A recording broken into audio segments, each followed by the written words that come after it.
स्वागत है आपका बड़ी खबर में। मैं हूं आपके साथ चेतन पाठक। इस बुलेटिन में हम बात करेंगे दिन की 4 बड़ी खबरों की।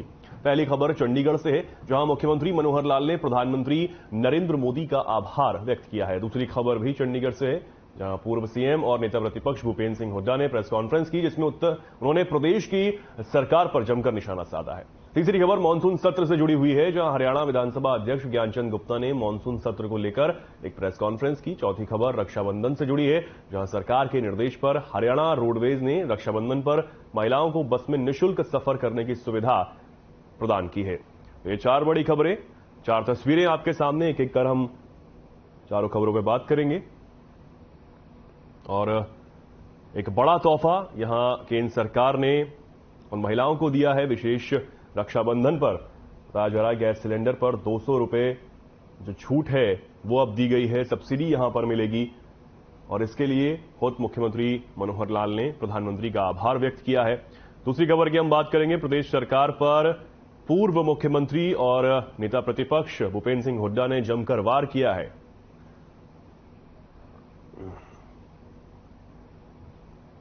बात करेंगे पहली बड़ी खबर की। मुख्यमंत्री मनोहर लाल ने प्रधानमंत्री नरेंद्र मोदी का आभार व्यक्त किया। सीएम ने गैस सिलेंडर 200 रुपए सस्ता करने की घोषणा का स्वागत करते हुए कहा कि रक्षाबंधन के पहले प्रधानमंत्री ने सभी बहनों को यह बड़ा तोहफा दिया है। आपको बता दें कि उज्ज्वला योजना के तहत अब 400 रुपए की सब्सिडी मिलेगी और जिनको सब्सिडी नहीं मिलती अब उनको भी 200 रुपए की सब्सिडी का लाभ मिलेगा। रक्षाबंधन से पहले महिलाओं को यह बड़ा तोहफा है।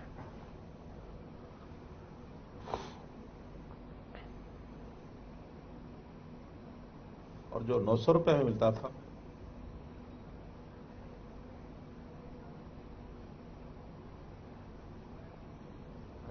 और बहुत बहुत धन्यवाद करता हूं। आज प्रधानमंत्री जी द्वारा की गई घोषणा का स्वागत करता हूं कि रक्षाबंधन के पूर्व संध्या पर बहनों को एक तोहफा दिया है कि जो गैस सिलेंडर से वो 200 रुपया सस्ता कर दिया है।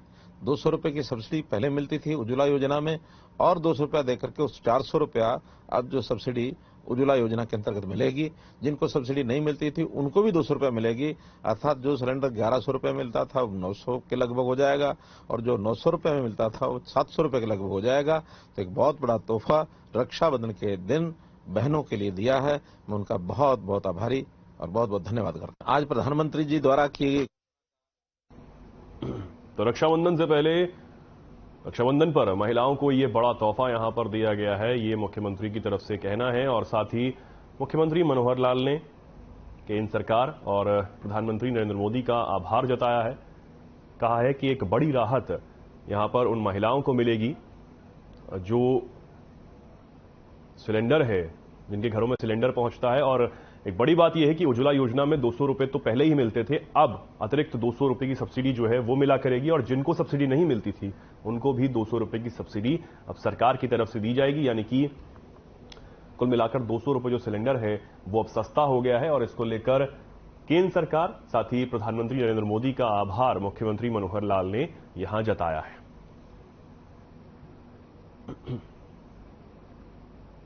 सीएम ने कहा एक बड़ी राहत उन परिवारों को, महिलाओं को यहां पर रक्षाबंधन पर प्रधानमंत्री ने दी है।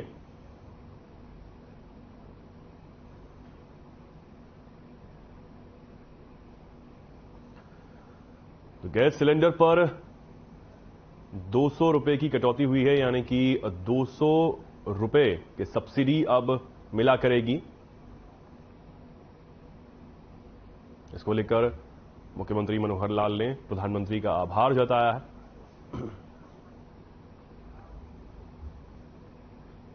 आगे बढ़ते हैं। हरियाणा विधानसभा मानसून सत्र खत्म हो गया है, लेकिन विपक्ष के मुद्दे वहीं के वहीं हैं। पूर्व सीएम और नेता प्रतिपक्ष भूपेंद्र सिंह हुड्डा ने प्रेस कॉन्फ्रेंस की, जिसमें उन्होंने प्रदेश की सरकार पर जमकर निशाना साधा है। उन्होंने कहा कि मानसून सत्र की कार्रवाई में सरकार भागती हुई और बचती हुई नजर आई है। सरकार ने सत्र में हर सवाल को अवॉइड किया है। वहीं हुड्डा ने कहा कि सीएम नृशंस को साजिश बता रहे हैं, इसलिए हमारी मांग है कि हाईकोर्ट के सिटिंग जज से न्यायिक जांच कराई जाए। और वहीं हुड्डा ने कहा कि लाल डोरा खत्म करने की बात की जा रही है, जबकि किसी एक की भी रजिस्ट्री नहीं है।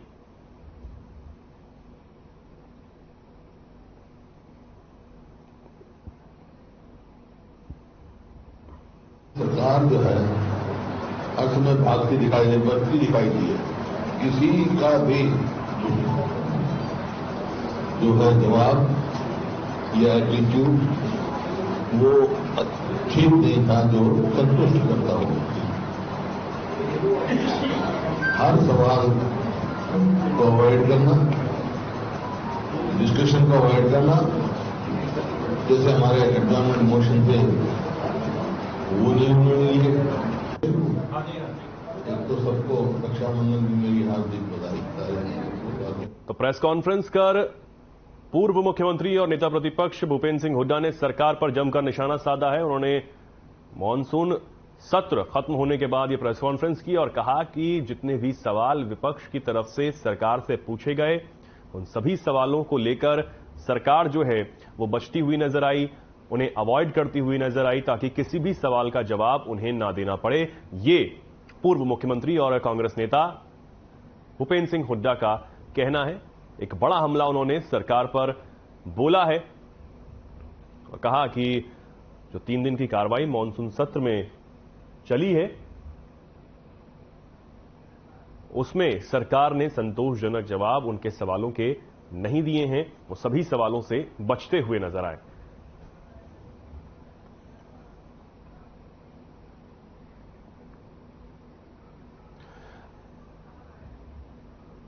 और इस खबर पर ज्यादा जानकारी के लिए हमारे साथ हमारे संवाददाता ओपी शर्मा लाइव जुड़ गए हैं।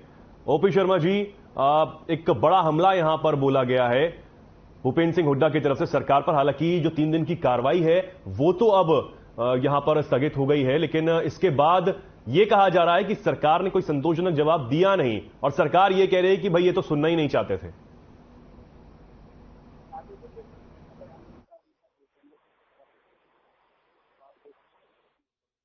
कई मुद्दे थे, की बात की या फिर मेवात की बात की। इन सभी मुद्दों के ऊपर हरियाणा सरकार ने जो है हाईकोर्ट में मामला दंडित होने की बात कहकर जो है वो चेतन, थोड़ी आवाज में दिक्कत आ रही है जी, ठीक करवा रहे हो शर्मा जी।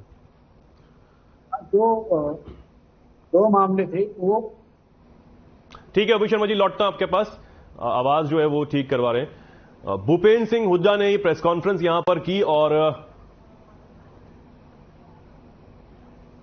बड़ा हमला सरकार पर बोला है।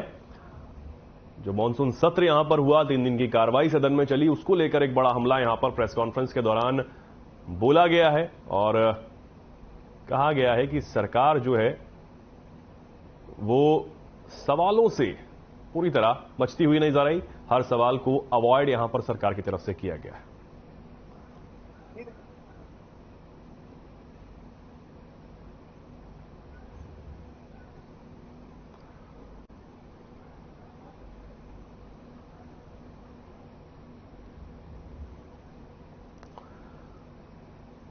सरकार ने हर सवाल को अवॉइड किया है, सभी सवालों से बचती हुई नजर आई। कोई भी संतोषजनक जवाब सरकार की तरफ से विपक्ष के सवालों का नहीं दिया गया है। ये नेता प्रतिपक्ष और पूर्व मुख्यमंत्री कांग्रेस नेता भूपेंद्र सिंह हुड्डा का कहना है। और हमारे संवाददाता ओपी शर्मा जी एक बार फिर जुड़ गए हैं। ओपी शर्मा जी, आवाज पहुंच रही है आप तक? आवाज ठीक आ रही है? जी चेतन। ओपी शर्मा जी, ये कुछ कह रहे थे, आप बता रहे थे कि किस तरीके से ये अब बड़ा हमला यहां पर बोला गया है। जो सवाल यहां पर पूछे गए, कहा गया कि उनके जवाब संतोषजनक मिले नहीं है। हालांकि ये भी कहा जा रहा था पहले कि जो समय अवधि है वो भी नाकाफी है। देखिए चेतन, आपको मैं बता दूं कि इस बार का जो मानसून सत्र था 3 दिन का था, तो विपक्ष के पास कई ऐसे बड़े मुद्दे थे जिनके ऊपर वो खुलकर चर्चा चाहता था और कहीं ना कहीं वो सरकार को निशाना साधना चाह रहा था, क्योंकि अगले साल जो है लोकसभा विधानसभा चुनाव होने, ऐसे में विपक्ष को एक जो है एक बड़े कुछ मुद्दे हाथ लगे थे। लेकिन जो मुद्दे थे उनको उनके ऊपर जो स्पीकर ने चर्चा नहीं होने दी, उनको सब जुडिशल बता दिया गया। कॉमन इंटरेस्ट टेस्ट की बात करें तो इसके ऊपर जो है हाईकोर्ट में मामला डबल बेंच के अंदर विचाराधीन है, तो उसके चलते इस मामले पर जो सुनवाई नहीं हो सकती। वहीं अगर हम मेवात हिंसा की बात करें तो उसका मामला भी जो है हाईकोर्ट में जो है विचाराधीन है, तो जिसके चलते जो है वो विधानसभा अध्यक्ष उसके ऊपर भी चर्चा नहीं होने दी। तो आप मान सकते कि 2 ऐसे बड़े मसले जिनके ऊपर सरकार को जवाब देते हुए पसीना आता, वो मुद्दे हाईकोर्ट के अंदर निलंबित पेंडिंग होने के चलते स्पीकर ने उनके ऊपर जो है वो अनुमति नहीं दी। तो कहीं ना कहीं विपक्ष सबके मन में एक टीस जरूर सामने देखने मिल गई कि एक बड़ा मौका था सरकार को घेरने का और वो उसके ऊपर घेर नहीं पाए। तो कहीं ना कहीं भूपेंद्र सिंह हुड्डा उसी के चलते कह रहे थे कि दोनों मसले जो है वो सब विशेष नहीं है, स्पीकर चाहते जिस पर चर्चा कर लेते, लेकिन कहीं ना कहीं सरकार का दबाव दिखाते हुए जो है वो इन ध्यानाकर्षण प्रस्ताव के ऊपर जो है वो चर्चा नहीं हुई। नहीं, बिल्कुल हमने आपसे पहले भी बात की थी जब ये मॉनसून सत्र जारी था, तब भी आपने बताया कि किस तरीके से उनकी तैयारी जो है विपक्ष की उस तरीके से नहीं थी जिस तरीके से तैयारी उनको इस सत्र में करके आनी थी, क्योंकि कई बड़े मुद्दे उनके पास थे जिससे वो सरकार को जो है वो घेर सकते थे।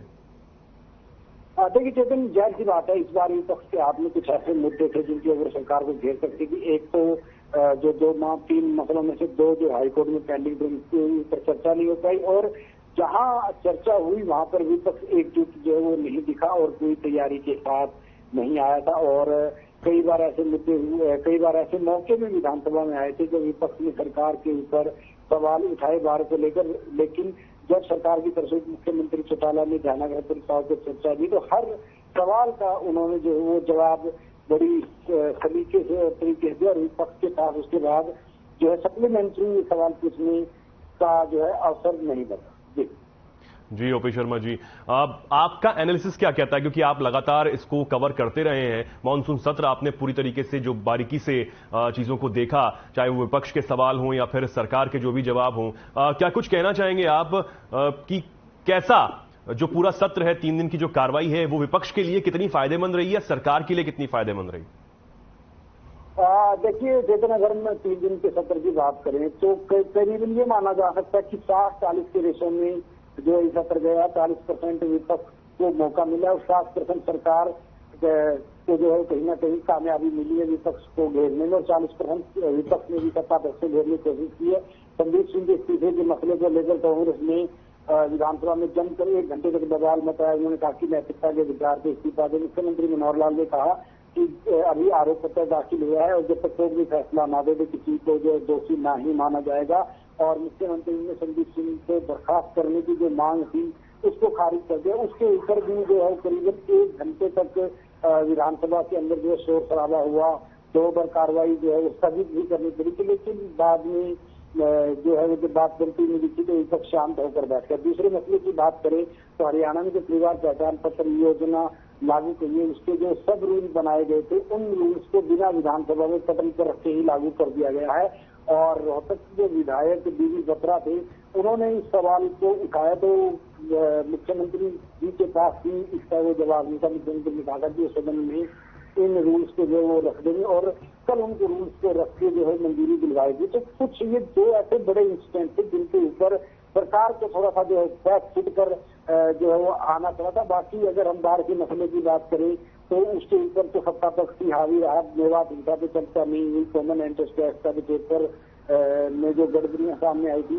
उसके ऊपर भी चर्चा नहीं। तो विपक्ष से भी ये एक बड़ा सेटबैक की तरह देखा जा सकता है। सरकार की पक्ष की जाने तो करीबन 6 विधेयक जो है इसमें सत्ता पक्ष की तरफ से जो है वो बड़ी ध्वनि मत से जो है वो पारित करवा दिए थे। ज्यादा विपक्ष की तरफ से जो है वो इनका विरोध भी नहीं थे। इतना दिक्कत जो है वो सुझाव जरूर विपक्ष की तरफ से दिए गए। तो बिजनेस के लेके से कह सकते हैं कि सरकार ने अच्छा काम किया। पूरे सदन के अंदर 89 जो सदस्यों ने शिरकत की थी। तो ओवरऑल एक 40 और 60 के रेशो के हिसाब से मैं इस सत्र की 3 दिन की अवधि को जो है मार्किंग करना चाहूंगा। ठीक है ओपी शर्मा जी, बने रहिए आप हमारे साथ, मैं लौटता हूं आपके पास। आगे बढ़ेंगे। हरियाणा विधानसभा अध्यक्ष ज्ञानचंद गुप्ता ने मॉनसून सत्र को लेकर एक प्रेस कॉन्फ्रेंस की। इस दौरान उन्होंने कार्रवाई पर जानकारी देते हुए कहा कि इस बार का मॉनसून सत्र 3 दिन का रहा। उन्होंने मीडिया के सहयोग के लिए सभी का आभार भी जताया है। विधानसभा अध्यक्ष ने जानकारी दी कि इस बार 3 दिन के सत्र में 19 घंटे 36 मिनट कार्रवाई चली, जिसमें 89 सदस्य शामिल हुए थे। सदन की कार्रवाई में कांग्रेस विधायक धर्म सिंह छोक्कर को 2 दिन अवकाश पर थे और 1 दिन एब्सेंट रहे। आगे बताया कि 2022 मॉनसून सत्र 15 घंटे 12 मिनट चला था और 2021 में 15 घंटे 34 मिनट चला था। वहीं कहा कि मॉनसून सत्र में चंद्रयान की सफलता पर एक प्रस्ताव पारित हुआ है, जिसमें वैज्ञानिकों को बधाई दी गई है। साथ ही यह भी कहा कि सदन में 2022-23 के लिए 3 विधायक सर्वश्रेष्ठ विधायक बने हैं, जिनमें असीम गोयल पहले, जोगीराम सिहाग दूसरे और अमित सिहाग तीसरे नंबर पर शामिल हैं। सभी को पुरस्कार से सम्मानित किया गया है। साथ ही बताया कि सत्र में जिन सदस्यों ने चर्चा में शामिल होने की इच्छा जताई, सभी को मौका मिला है। सत्र के पहले दिन 17 विधायकों ने शून्यकाल में बोला, जबकि 43 विधायकों सत्र के अंतिम दिन शून्यकाल की चर्चा में शामिल हुए।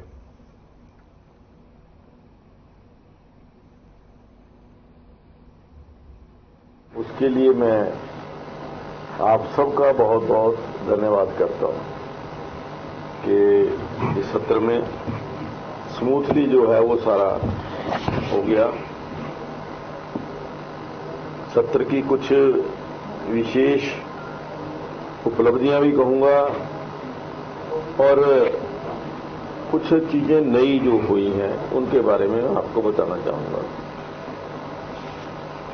3 दिन का ये सत्र, इसकी कुल 19 घंटे 36 मिनट ये कार्यवाही चली है और सबसे बड़ी खुशी की बात कि 89 सदस्यों ने इसमें भाग लिया। आउट ऑफ 90 सिर्फ एक सदस्य जो थे वो इस सेशन में, इस सत्र में सबका मिलता रहा। उसके लिए मैं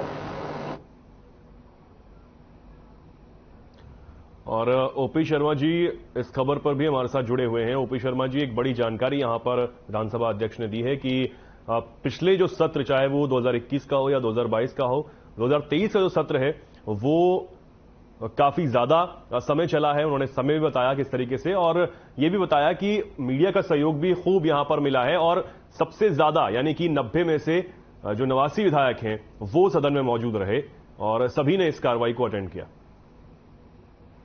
देखिए चेतन, अगर हम सत्र की बात करें तो हरियाणा में जब से बीजेपी की सरकार 9 साल से बनी है तो उसके जो विधानसभा के सत्र चलने की अवधि है वो पिछली कांग्रेस की सरकार से बहुत ज्यादा है। अब आमतौर पर एक साल में करीबन 20 के आसपास जो हैं, 20 से 25 जो सीटिंग्स हैं वो विधानसभा की हो रही है, जो पहले इसकी आधी के आसपास होती थी। तो उस लिहाजे से कह सकते हैं कि बीजेपी के शासन में सत्र की अवधि बढ़ी है। साथ ही जो विपक्षी कांग्रेस की सत्ता थी 10 साल पहले, भूपेंद्र सिंह हुड्डा के मुख्यमंत्री के होते थे, सरकार का कहना है कि उस काल के दौरान जो है बजट सत्र नहीं होता था, तो वो बजट सत्र मानसून सत्र जो है वो नहीं बुलाया जाता था। तो अब जो है मानसून सत्र भी जो बीजेपी सरकार ने बुलाना शुरू किया। इसके अलावा पहले 0 आवर भी होता था, विधायकों को चर्चा करने का भी मौका नहीं मिलता था। सिर्फ जो एक लेजिस्लेटिव बिजनेस होता था या सब जो मुद्दे उठाता था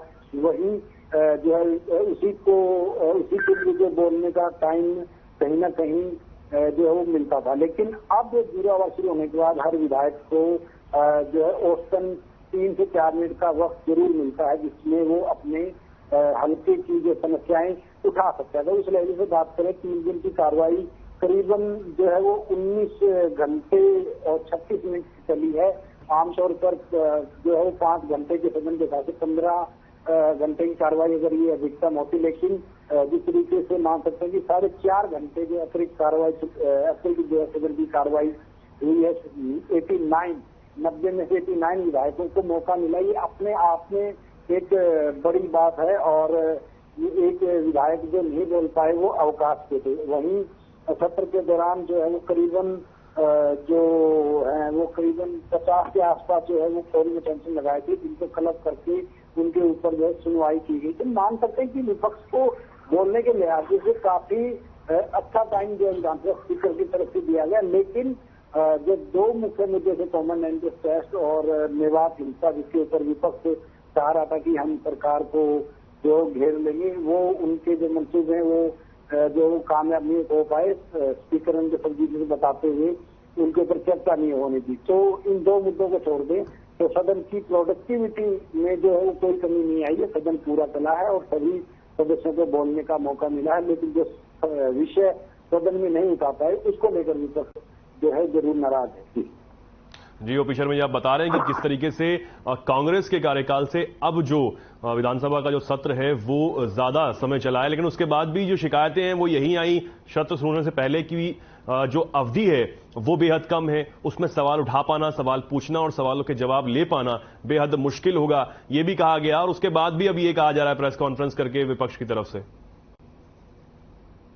विपक्ष जो हमारे देश के अंदर एक संवैधानिक पद है जिसका काम होता है सरकार के ऊपर निगरानी रखना, सरकार की योजनाओं को जनहित के हिसाब से तैयार करवाना। लेकिन अब एक जाहिर सी बात है, विपक्ष अगर हर बात सरकार की तारीफ करेगा तो शायद उनको सत्ता में आने का जो मौका नहीं मिलेगा। सिर्फ ये कांग्रेस पे लागू नहीं होता, ये बीजेपी भी लागू होता है। जो भाषा आज कांग्रेस बोल रही है वो भाषा जो विपक्ष में रहती हुए भाजपा बोलती थी, और जो भाषा आज बीजेपी बोल रही है वही भाषा सत्ता में रहते हुए जो कांग्रेस बोलती थी। तो ये एक शय और मात का खेल है, सियासत का खेल है, जहाँ पर जनता के बीच में अपनी छवि को प्रोजेक्ट करना है कि कौन जनहित में ज्यादा काम कर सकता है। ये सब एक वही मसला है जिसके चलते जो है ये विपक्ष के आरोप लगाता है। सत्ता पक्ष से हमेशा ही उन आरोपों को जो वो खारिज करता रहता है। जी ठीक है ओपी शर्मा जी, बहुत धन्यवाद आपका हमारे साथ जुड़ने के लिए और ये जानकारी हम तक पहुंचाने के लिए।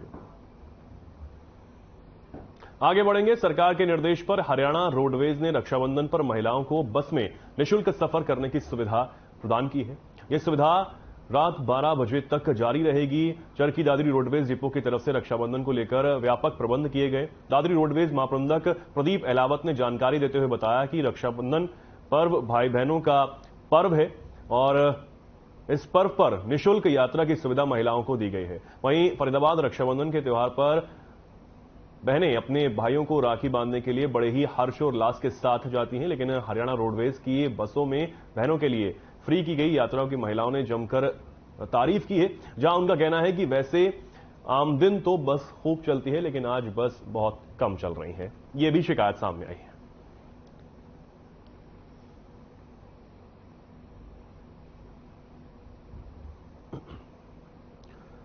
आज रात 12 बजे तक एक बड़ा तोहफा यहां पर महिलाओं के लिए दिया गया। रक्षाबंधन पर सरकार की तरफ से हरियाणा रोडवेज में महिलाओं के लिए फ्री बस यात्रा की जो सुविधा है वो सरकार की तरफ से यहां पर दी गई।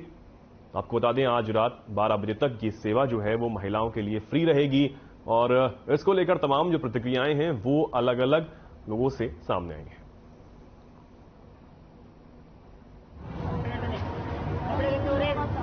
हरियाणा सरकार द्वारा आज दोपहर 12 बजे से ही कल मध्य रात्रि 12 बजे तक महिलाएं और महिलाओं के साथ 15 साल तक के बच्चों के लिए निःशुल्क सुविधा उपलब्ध करवाई गई है। इस रक्षाबंधन के पर्व पर यह सुविधा हर वर्ष दी जाती है। इसके लिए हमने अतिरिक्त अपनी जितनी भी बसें हैं सभी बसों को रूट कर दिया गया है। सभी चालक परिचालकों की ड्यूटी रद्द करते हुए उनको ड्यूटी पर बुला लिया गया है। और जैसा आप देख रहे हैं बस स्टैंड पे अभी कोई ऐसी ज्यादा भीड़ हमने इकट्ठी नहीं होने दी है। आज के दिन सरकार ने बसें मुक्त की गई हैं, क्या कहना चाहेंगे? तो यही कहना चाहेंगे भैया, हम तो पता नहीं, हम तो आएंगे यहाँ और अब पता लग गया हरियाणा में रोडवेज तो सब जगह फ्री होनी चाहिए। कितने समय से खड़े हैं आप? 1 घंटा तो हो रही हमें। बसें समय पर आ रही हैं? कहीं ना आ रही है, एक भी तो हमें ना मिली तो पता लगा समय पर आ रही ना आ रही, हमें तो मिली ना है। कहाँ जाना है आपको? मुझे जाना है हापुड़ आगे से महाबली में। सुषमा जी कहाँ पर जा रही हैं आप? सर मैं सोना जा रही हूँ। सोना जा रही हैं। कितने समय से बैठे हैं इंतजार में? सर 1 घंटा हो गया, मैं यहाँ पे खड़े हूँ। 1 घंटा हो गया।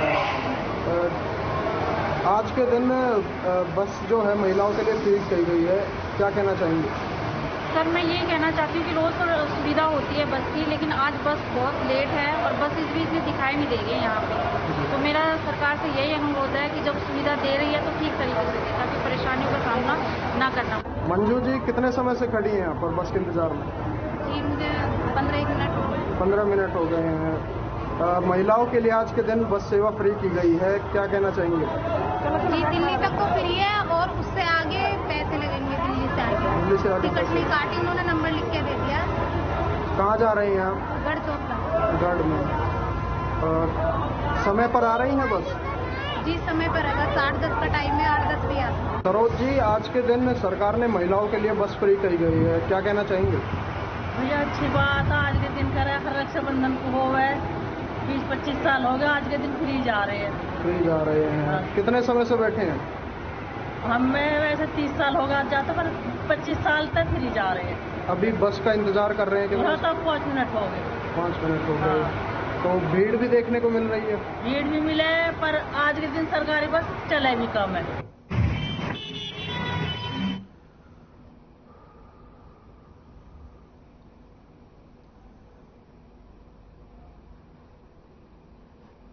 तो फिलहाल के लिए इस खास कार्यक्रम में इतना ही। नमस्कार।